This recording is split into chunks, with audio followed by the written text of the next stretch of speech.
Pemilihan umum presiden yang kurang dari sepekan lagi menyebabkan suhu politik di tanah air semakin panas.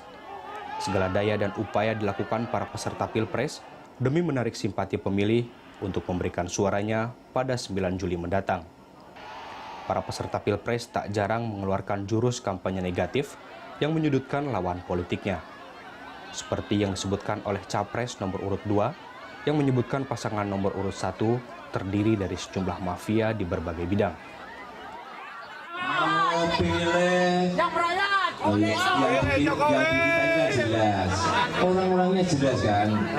Ada Pak Bupati, ada NU Nahdliyin di kita semuanya, ada Muhammadiyah, ada Pak Anies Baswedan. Yang di sana nggak apa-apa, biarkan. Yang di sana yang mafia di sana semua nggak apa-apa. Di pihak lain, pasangan nomor urut 1 membantah dan justru berjanji akan membongkar jaringan mafia minyak yang dituduhkan kepadanya. Ya itu, nanti kita akan bongkar semuanya siapa sesungguhnya mafia tersebut. Kita bongkar. Bayangkan setengah mati saya sebagai Menko Perekonomian untuk merenegosiasi kontrak-kontrak yang tidak berkeadilan. Bayangkan Freeport zaman dulu diperpanjang, hilang saham pemerintah 51%. Mengapa itu bisa terjadi kalau bukan kong kali kong? Kita bongkar semua nantinya itu. Siapa sesungguhnya mafia di Republik ini? Calon Wakil Presiden Hatta Rajasa dilaporkan ke KPK terkait kasus impor minyak mentah dan bahan bakar minyak oleh kelompok yang menamakan diri Solidaritas Kerakyatan Khusus Migas atau SKK Migas pada 16 Juni lalu.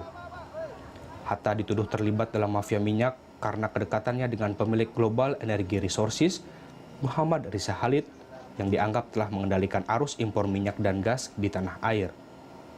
Kampanye negatif semakin intensif jelang Pilpres.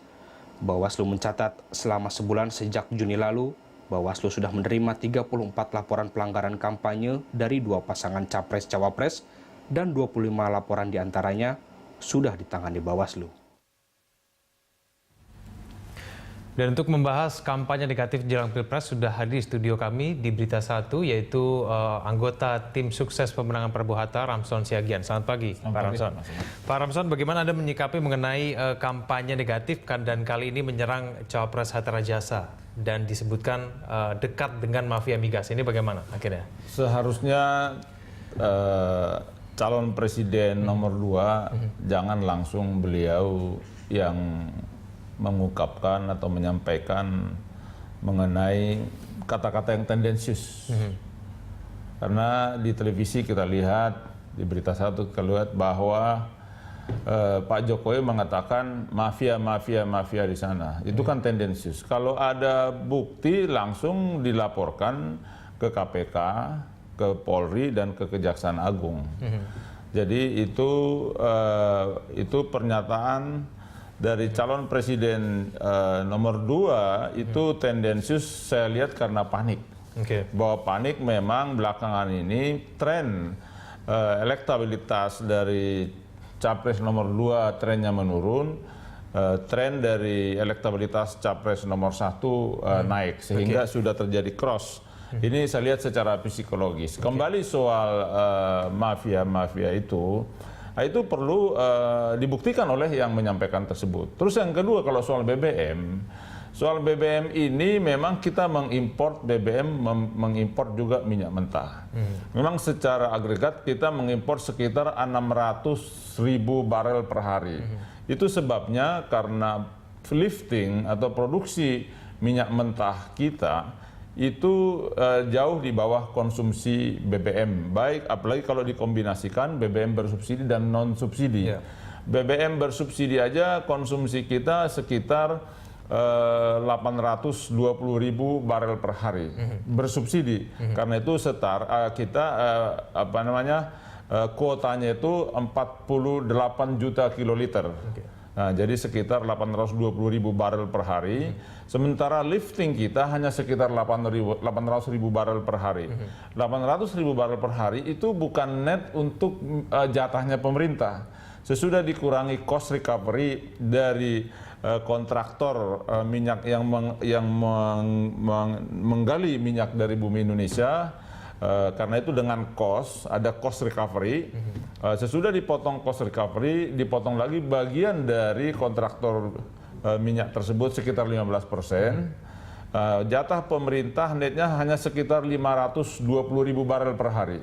Jadi ada selisih 300.000 barel per hari antara konsumsi BBM bersubsidi dengan lifting minyak yang net bagian pemerintah.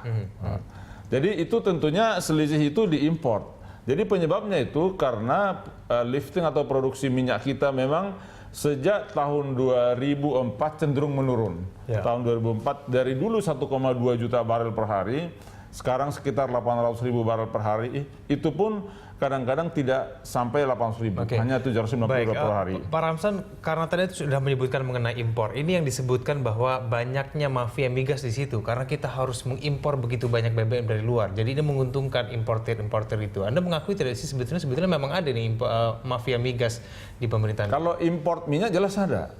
Kalau import minyak karena apa? Itu karena tadi itu konsumsi BBM bersubsidi kita lebih tinggi dari lifting minyak, apalagi dari jatah pemerintah.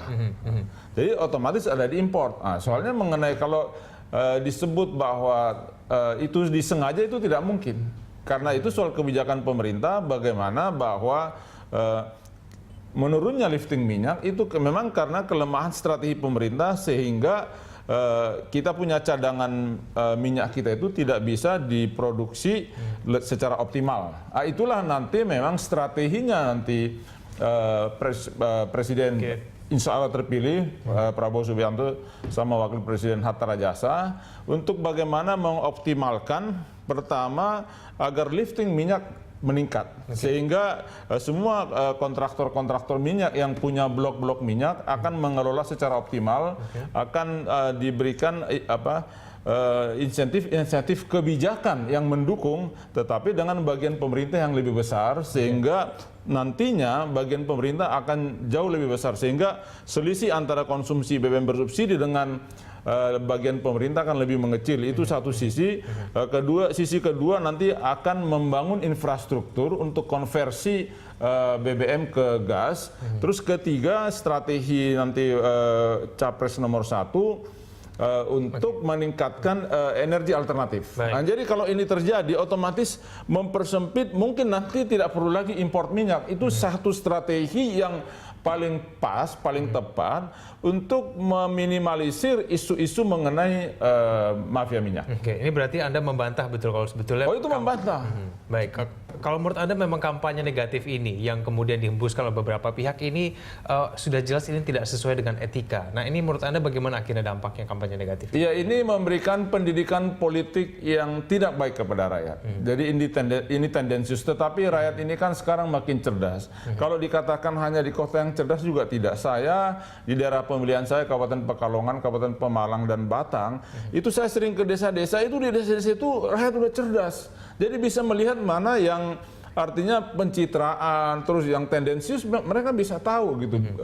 Bapak-bapak, ibu-ibu yang di desa-desa tahu percis mana yang pencitraan, mana yang tendensius, mana yang memang realistis, mana yang memang artinya prospek nanti yang bisa direalisasikan pada fase-fase berikutnya. Baik, oke. Pak Ramson, kita akan lanjutkan lagi di Dialog ini di segmen berikutnya. Kami akan hadirkan pengamat perminyakan Bapak Kurtubi sesaat lagi.